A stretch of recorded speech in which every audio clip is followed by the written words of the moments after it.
ওকে, আমি আইড্রপার টুলে গেলাম, দেন এটা ক্লিক করলাম। দেখেন শুধু মাঝখানের ইয়েলো কালারটা চেঞ্জ হলো, বাইরে যে খয়েরি কালারটা আছে এটা কিন্তু এটা পিক করে নাই, কারণ আমি যে পপ আপ উইন্ডো সেটাতে কিন্তু এই যে স্টকটাকে অফ করে রেখেছি। হুবহু এই সাইজ, এই ফন্ট, এভরিথিং কিন্তু ক্যাচ করে নিয়েছে।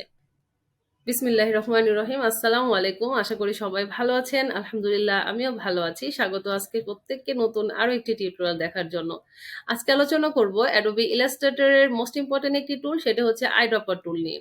আইড্রপার টুল তো আপনারা ম্যাক্সিমাম যারা ডিজাইন করেন তারা কম বেশি ব্যবহার করেছেন, এবং এটি চমৎকার একটি টুল। এই টুল দিয়ে কিন্তু চমৎকার কাজ করা যায়। তো ডিজাইনে কালার পিক করার ক্ষেত্রে বা টেক্সটকে ব্যবহার করার ক্ষেত্রে যে আইড্রপার টুল দিয়ে আমরা যে কাজগুলো করে থাকি, এর আরো যে কতগুলো অপশন রয়েছে, প্রত্যেকটি মেথড আপনাদের দেখানো ট্রাই করব খুব অল্প সময়ে। তো চলে যাবো অ্যাডোবি ইলাস্ট্রেটরে। অ্যাডোবি ইলাস্ট্রেটর ওপেন করে রেখেছি। তো অ্যাডোবি ইলাস্ট্রেটরে যাওয়ার আগে আপনাদেরকে বলতে চাচ্ছি, যারা ভিডিওটি দেখছেন অবশ্যই সাবস্ক্রাইব করে দিবেন, আর যারা অলরেডি সাবস্ক্রাইব করেছেন প্রত্যেককে অনেক ধন্যবাদ।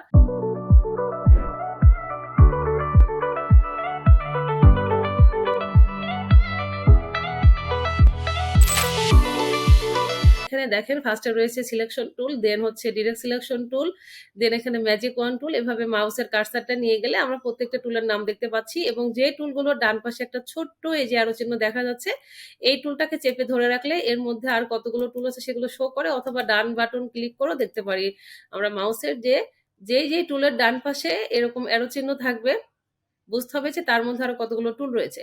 তো আমরা এই যে নিচের দিকে এসে দেখতে পাচ্ছি এই যে আই ড্রপার টুল। এটা হচ্ছে কিবোর্ডের আই প্রেস করলেও কিন্তু আপনি এখানে না এসেও সরাসরি কিবোর্ডের আই প্রেস করেও এটাকে সিলেকশন আনতে পারেন আই ড্রপার টুলটাকে। আই ড্রপার টুলের উপর যদি আমরা ডাবল ক্লিক করি তাহলে একটা পপ আপ উইন্ডো শো করবে। তো এই পপ আপ উইন্ডোর মধ্যে ফিল কালার, স্টক কালার, আমরা চাচ্ছি যে জাস্ট ফিলটাকে নিব, সেই ক্ষেত্রে কিন্তু আমরা এই যে স্টকের অপশনটাকে, এই যে স্টকের অপশনটাকে যদি আমি এখানে টিকটাকে উঠিয়ে দিই তাহলে স্টক হবে না। এটা হচ্ছে আইড্রপার অ্যাপ্লাইজ এর ক্ষেত্রে, যেটা আপনি অ্যাপ্লাই করেছেন যে কালারগুলোর ক্ষেত্রে, আর যেটা পিক করতে চাচ্ছেন সেই অপশনটার ক্ষেত্রে। এই দুটা অপশন দিয়ে কাজ করলে আপনার এক্স্যাক্টলি সেই নির্দিষ্ট ক্ষেত্রেই আপনি ফিলটা চাইলে শুধু ফিলটাই নিতে পারবেন, আর হচ্ছে স্টক চাইলে স্টক নিতে পারবেন। নিচের দিকে লক্ষ্য করেন, নিচের দিকে যে ক্যারেক্টারের যে অপশনগুলো রয়েছে, এগুলো আমাদের টেক্সটের ক্ষেত্রে ব্যবহারের সুবিধার্থে এই অপশনগুলো রয়েছে। আপনি চাচ্ছেন শুধু প্যারাগ্রাফ স্টাইলটা চেঞ্জ করবেন, বা প্যারাগ্রাফ, আপনি চাচ্ছেন শুধু ক্যারেক্টার স্টাইলটা চেঞ্জ করবেন, প্যারাগ্রাফ স্টাইলটা চেঞ্জ করবেন না, তাহলে এই টিকটা উঠিয়ে দিবেন। তো এভাবে আসলে উদাহরণ না দিয়ে বোঝালে নতুন অবস্থাতে বুঝতে অনেকের অসুবিধা হবে। তো আমি সরাসরি আগে নর্মালি বেসিক্যালি আমরা যে কাজগুলো করে থাকি সেটা আগে আপনাদের দেখাই। আমি জাস্ট একটা শেপ ক্রিয়েট করলাম। ওকে, আমি আরেকটা নিই। ওকে, আমি অলটা চেপে জাস্ট কপি করলাম, দেন আমি এটার কালারটা চেঞ্জ করে দিই, তাহলে আপনাদের বুঝতে সুবিধা হবে। আর এছাড়া বাস্তব উদাহরণ দিয়ে আপনাদের দেখালে জিনিসটা আরো ক্লিয়ার হবে। আচ্ছা, আমি আগে একটা নর্মালি দেখাই। তো আমি এখন ডিজাইনের ক্ষেত্রে ভাবছি যে সেম আমি এই কালারটাই রাখবো, ঠিক আছে? তো আপনি এখন এই কালারটাকে রাখতে গেলে আমি এটাকে সিলেকশন করে নিলাম, সিলেকশন করে নিয়ে দেন আমি আইড্রপার টুলে গিয়ে জাস্ট পিক করলাম। হুবহু সেম ফিল স্টক দুইটাই নিয়ে নিল। এই যে একটু আগে যে অপশনটা দেখালাম সেটা দেখিয়ে দিই। তো আমি যদি ডাবল ক্লিক করি তাহলে যে পপ আপ উইন্ডো আসছে ডান দিকে এরকম সরিয়ে রাখতে পারবেন, এই যে বক্সটাকে ধরে এরকম সরিয়ে রাখা যায়, যারা নতুন তাদের উদ্দেশ্যে বলছি। তো এখানে আপনি চাচ্ছেন, আমি যেমন এখানে ফিল আর স্টক দুইটার ক্ষেত্রেই আমি এখানে জাস্ট আইড্রপার টুলটা নিয়ে এখানে পিক করলাম আর হয়ে গেল সেম। বাট আপনি এখানে চাচ্ছেন যে আপনি স্টকটাকে চেঞ্জ করবেন না, জাস্ট ফিলটাকে চেঞ্জ করবেন, তাহলে এখানে এই যে স্টকের যে অপশন দেখছি, স্টকের এই কালারটা আমরা এখানে টিকটা উঠিয়ে দেব। এখন যদি আমরা একটু করে দেখি তাহলে কি হয়। আমরা আরেকটা কপি করি, কালারটা একটু চেঞ্জ করে দিই। আচ্ছা, এখন দেখি যে আমরা এটাকে আমরা সিলেকশন করলাম, দেন আইড্রপার টুল নিয়ে যদি এটা ক্লিক করি তাহলে কিন্তু চেঞ্জ হচ্ছে না। হ্যাঁ, চেঞ্জ হচ্ছে, কারণ এই ভিতরের কালারটাই শুধু চেঞ্জ হচ্ছে। আমি তো স্টকটাকে অফ করে রেখেছি, ভিতরের কালারটা সেম হওয়াই হচ্ছে না। আমি অন্য একটা কালার দিয়ে আপনাদের দেখাই।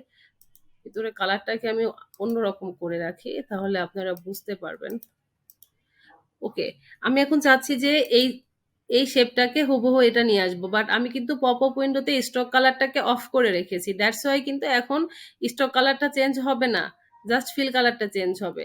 ওকে, আমি আইড্রপার টুলে গেলাম, দেন এটা ক্লিক করলাম, দেখেন শুধু মাঝখানের ইয়েলো কালারটা চেঞ্জ হলো, বাইরে যে খয়েরি কালারটা আছে এটা কিন্তু এটা পিক করে নাই, কারণ আমি যে পপ আপ উইন্ডো সেটাতে কিন্তু এই যে স্টকটাকে অফ করে রেখেছি।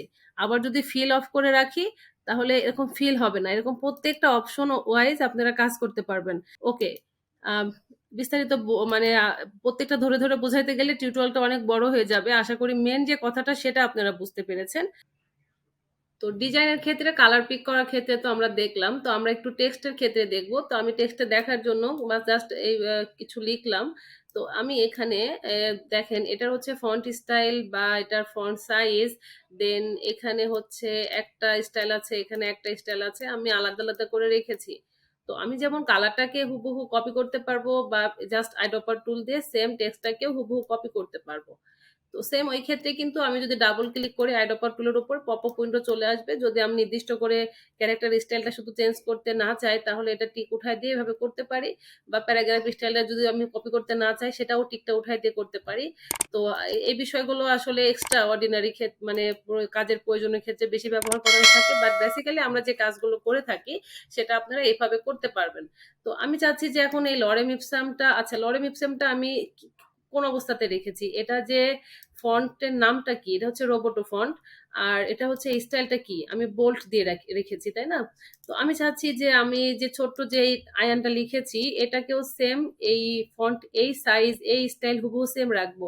তাহলে কি করতে হবে, জাস্ট এই আয়নটাকে আমি সিলেক্ট, আমি একটু জুম করে বড় করে হয়তো দেখতে পারবেন না।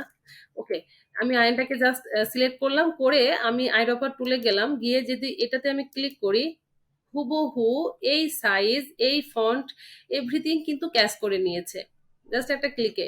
তো এটাই হচ্ছে আইড্রপার টুলের মেনলি কাজ কালার পিক করার ক্ষেত্রে এবং টেক্সট পিক করার ক্ষেত্রে। আর এক্সট্রা যে অপশনগুলো রয়েছে সেগুলো আপনি অন অফ করে টিক উঠিয়ে দিয়ে বা টিক দিয়ে সেগুলো অ্যাপ্লাই করে কাজের ক্ষেত্রে ব্যবহার করা যেতে পারে।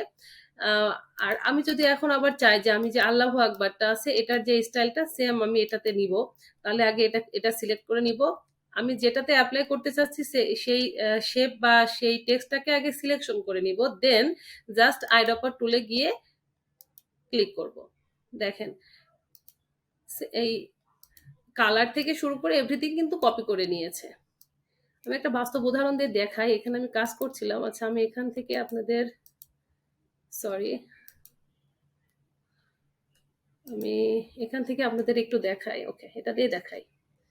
আমি দেখাবো ভাবিনি, বাট কাজের ক্ষেত্রে কিভাবে ব্যবহার করে থাকে আপনাদের দেখালে হয়তো আপনারা একটু জিনিসটা ভালোভাবে বুঝতে পারবেন। আমার একটু ঠান্ডা জ্বর হয়েছে, গলার ভয়েসটা একটু খারাপ, কথা যদি বুঝতে অসুবিধা হয় একটু কষ্ট করে বুঝে নিবেন। এনিওয়ে, তো আমি দেখেন এখানে আমি এখানে লিখেছি অ্যাঙ্কর পয়েন্ট আর এখানে লিখেছি মাস্টার টুল। তো দুইটা তো আলাদা, তাই না? তো আমি জাস্ট এটাকে ক্লিক করে যদি আমি আইড্রপার টুল নিয়ে এটা ক্লিক করলাম তাহলে আমার যেই মাস্টার টুলের যেই ফন্ট স্টাইল, দেন যে ফন্টের নাম, দেন এভরিথিং কিন্তু ক্যাচ করে নিয়েছে। তো এটাই হচ্ছে আইড্রপার টুলের ম্যাজিক। দেন কন্ট্রোল জেডে যাই। এখন যদি আমি চাই যে আমি কালারটা চেঞ্জ করে দেখবো উপর নিচ করে, আচ্ছা এই কালারটা যদি আমি ইয়েলো দিই, দেন ইয়েলোতে ক্লিক করলাম, ওকে। আর আমি যদি এই কালারটাকে যদি আমি এই ব্লুইশ দিতে চাই তাহলে এটা ক্লিক করলাম।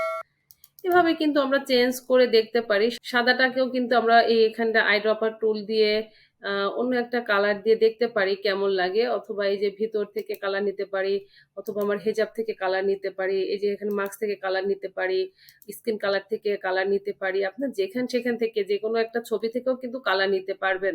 এখানে মূল কথা হচ্ছে যে আইড্রপার টুল দিয়ে আমরা যে কোনো কালারকে পিক করতে পারবো, সেটা যে কোনো ইমেজ হতে পারে বা আহ, যে কোনো কারোর ডিজাইন থেকে আপনার কালার ভালো লেগেছে সেটাও আপনি এনে আপনার ডিজাইনে অ্যাপ্লাই করে দেখতে পারেন কালার পিক করে এভাবে, অথবা আপনি আপনার টেক্সটটাকেও সেম এভাবেই কিন্তু ইয়ে করতে পারেন। এখানে ছোট্ট জিনিস খেয়াল করেন, আমি আইড্রপার টুল দিয়ে জাস্ট আমি যদি এই ক্লাস 5টাকে সিলেকশন করি, দেন আইড্রপার টুল দিয়ে এই ছোট ছোট লেখাকে ক্লিক করি, দেখেন এই সেম কপি করে নিয়েছে। ওকে, দ্যাটস এনাফ। আশা করি বুঝতে পেরেছেন। যদি ভিডিওটি ভালো লাগে অবশ্যই লাইক কমেন্ট করে জানাবেন। আর সবাই ভালো থাকবেন, সুস্থ থাকবেন, প্রচুর গরম পড়ছে, সবাই শরীরের যত্ন নিবেন, বাচ্চাদের প্রতি যত্নবান হবেন, আর যেখানে সেখানে ময়লা ফেলবেন না, আপনার পরিবেশ আশেপাশের পরিবেশ, আপনার বাসা সবকিছু পরিষ্কার রাখার চেষ্টা করবেন। ওকে, আল্লাহ হাফেজ। আসসালামু আলাইকুম।